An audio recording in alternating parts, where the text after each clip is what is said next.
Hello my beautiful friends and welcome back. So today I'm going to be sharing 12 feminine hygiene tips that your mother never told you about, that nobody ever told you about, but I am here to tell you about. Back in 2018 I did film a feminine hygiene tip video and you guys really enjoyed that video and said that a lot of tips that I shared with you guys in that video were actually tips that you guys didn't know. So today I have 12 new feminine hygiene tips that I genuinely use in my day-to-day life and I absolutely swear by. Before we get on to tip number one, I'd be so grateful if you could smash a thumbs up and leave a comment down below because it really helps me out in terms of the algorithm and in terms of other people finding my channel and finding me. So if you do that, thank you so very much. So tip number one, I don't know about you, but I have an extremely sensitive vagina and vulva, and we've always been told, and we're all very aware of the fact that you shouldn't use perfumed things down there. You shouldn't use any perfume shower gel, you shouldn't spray it down there, you shouldn't douche. We know all this jazz. You shouldn't be putting scented moisturizer down there, you know, all the good stuff. And I'm personally very good with taking care of my vagina and taking care of my vulva and not putting anything down there that will irritate her, oh my little lady friend. But a couple months ago I noticed I was getting very irritated when I got out of the shower, and I noticed it was happening every time I was washing my hair, and I had like this moment and this light bulb idea, and I was like, oh my god, Jessica, when you're washing your hair with shampoo and conditioner, that shampoo and conditioner is going straight down to your lady friend. It's going straight down to your vagina, to your vulva. It's going down there. So a lot of people aren't actually aware that shampoo and conditioner can really irritate our vulva and our vagina because the chemicals in shampoo and conditioner tend to be a lot harsher than the other products we tend to put on our body. So something that I have been doing when I'm washing my hair is I will just pop a thong on, get in the shower, wash my hair. Once I've finished rinsing out my shampoo and conditioner, then I'll pop off the thong and then I'll continue washing the rest of my body as I usually do.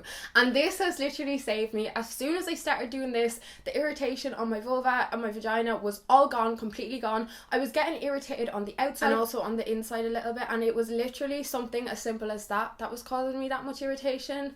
Tip number two. So I'm sure we're all aware of the fact that brushing our teeth doesn't completely get rid of all the plaque in our mouth. Like, it's pretty obvious. Do you ever finish brushing your teeth and you run your tongue along your mouth and you can nearly still feel bits of plaque sitting in and around your teeth? Like, so gross. And something else that I was actually suffering with on and off for years was bleeding gums. So every few months my gums would just start bleeding every single time I'd brush my teeth, and this could last for weeks or it could last for months, but then it would just go away. But something I have found absolutely amazing for keeping your teeth clean and stopping bleeding gums is dry brushing. You heard it here first, ladies. So literally all you're going to do is get your toothbrush before you brush your teeth. Don't wet your toothbrush, don't put toothpaste on it, do nothing, and just go in and brush your teeth with the dry toothbrush. Literally what it says. It's what it says on the bottle. Shabang! And the dirt is gone. So you just go in and brush your teeth. I normally do it for about 2 minutes. Then once I'm finished, I'll go in, wet my toothbrush, put the toothpaste on, and just brush my teeth as I usually would. Ever since I've started doing this, I cannot explain to you how much cleaner my mouth feels. Like, Jesus. And also, my gums have not bled since I started doing this. Like, they have not bled once. And I know some of you guys are probably going to say bleeding gums is related to gum disease, but I actually spoke to my dentist about it. He said, like, my teeth are perfect, my gums are perfect, they're so healthy, but it's just that sometimes your gums can bleed if you have a buildup of plaque at the bottom of your teeth or something like this. I don't know, I'm not a dentist, but he was saying it was nothing to worry about. Okay, so moving on to our next tip, and things are going to get a little bit TMI, a little bit personal here, so prepare yourself. But girls, I don't know about you, but the week before my period, well, the few days before my period and the week of my period, I can suffer really bad constipation. I don't know what it is. It's so frustrating. Like, there is nothing worse than just feeling so blocked up and knowing it's going to come. Like, you're waiting for it. It's expected. She's going to come. So what we're going to be doing is we're going to get our olive oil, our famous olive oil that we used to shave with. I'm sure you guys have all seen the shaving video by now.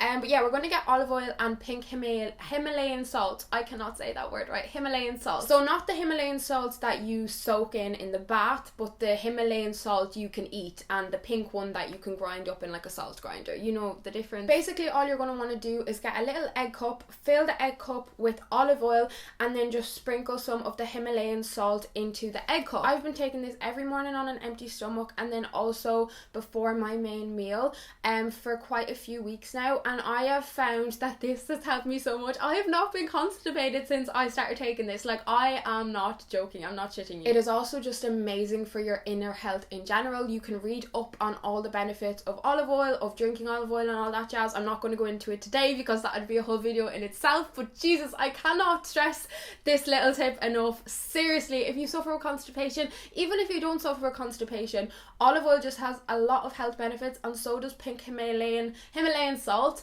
but the two of them mixed together is just like this combination of magic goodness. So our next tip is regards shaving. So if you saw my shaving down there video and saw the olive oil tip, the little trick that has helped so many of you guys out, and I'm so happy about it, but obviously when you're using olive oil, your razor can get quite clogged up, and a lot of you guys are always like, how do I clean it? Like, my razor is so clogged up and I can't use it and I'm not getting a good shave. So literally all you're going to want to do is grab an old toothbrush or an old nail brush and just go in and scrub your razor, and it will literally be as good as new by doing so. Like, even if you think of a toothbrush, how small the bristles are, so it just makes sure to get into all the little cracks and crevices that you can't get at, and it gives it a really good clean. And I do this all the time and you get so much longer out of your razors. Is this tip number 5? I think we're on number 5. So this tip is about exfoliating our bikini line. So as we know, as we just spoke about already, shouldn't use anything harsh down there, anything with chemicals, yada yada yada. So you're kind of like, how do I exfoliate my bikini line if I can't put anything down there? Literally all you're going to want to do is get one of the sponges or loofahs that we all have in the shower, the little circle ones. They're like €1, they're so cheap,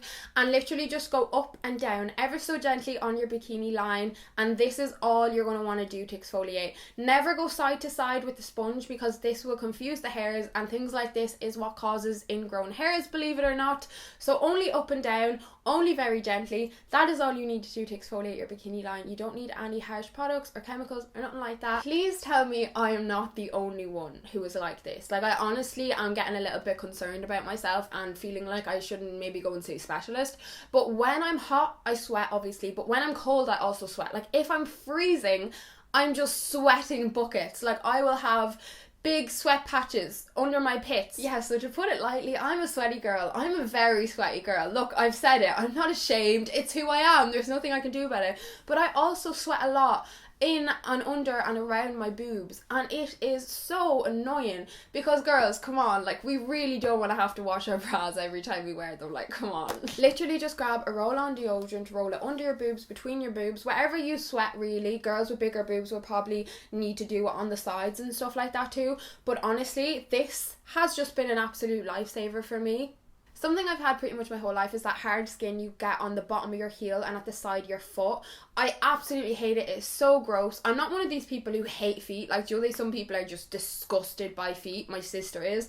I'm not one of those, but them bits of hard skin on the bottom of feet just make me want to vomit. Like, ugh. What I like to do about once or twice a week is when I get out of the shower, I'll put olive oil, just smother olive oil all over my feet, and then just put some little socks on and go to sleep.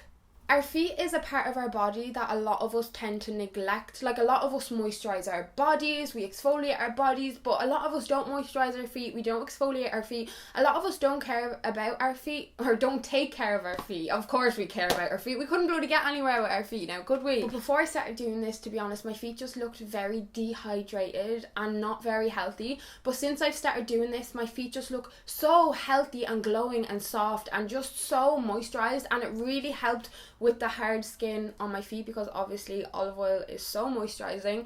And then I just went in with, like, do you know when them Puma stones, just to completely get rid of the hard skin, but the olive oil really helped on softening that skin up to then completely get rid of it. While we're on the topic of olive oil, I'm going to share another little tip I have with you guys regards olive oil.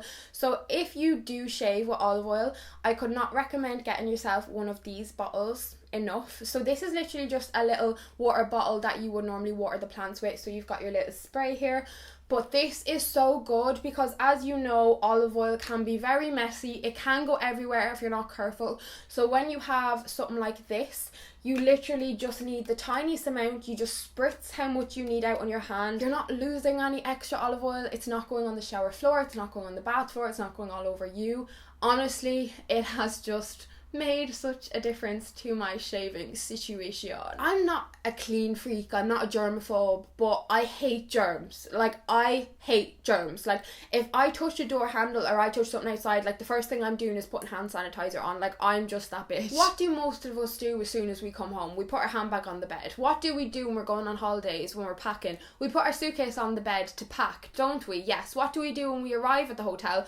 We probably put our suitcase on the bed to unpack. Well, I know I do. Do you understand? Do you realise how many germs there are on a suitcase, on the bottom of a suitcase and on the bottom of a handbag?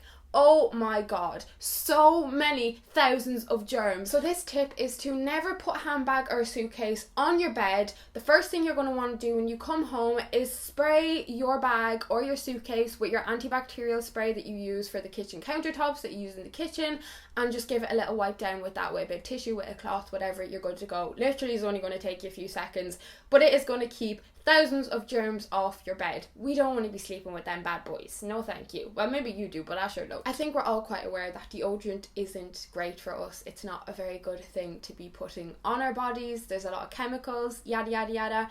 But we do because we don't want to smell. I noticed a number of months ago that I was actually getting sweatier under my armpits. Like, if I was ever wearing a long sleeve top, I couldn't take my jumper off because I was going to have sweat patches, without a doubt. Like, I would 110% have sweat patches. And it was becoming a big problem for me.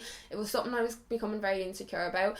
And then I actually realised, Jessica, we put deodorant on deodorant on deodorant, and we are just layering this stuff on top of each other. Because I know myself, right, for years I would just, you know, wash under my armpits with shower gel and whatnot. I would never exfoliate under my armpits. Ever. I would exfoliate the rest of my body, but never my armpits. Why? We are literally spraying so many chemicals there, and we're not even getting rid of them at the end of the day. It is so important to exfoliate our armpits and exfoliate under here to really get rid of all that deodorant and get rid of them chemicals. I would either recommend, again, just with your sponge and just a little bit harder than your bikini line, but obviously the skin under your armpit is very sensitive compared to the rest of your body. It's not as sensitive as your bikini line, but it is sensitive, so don't be too harsh.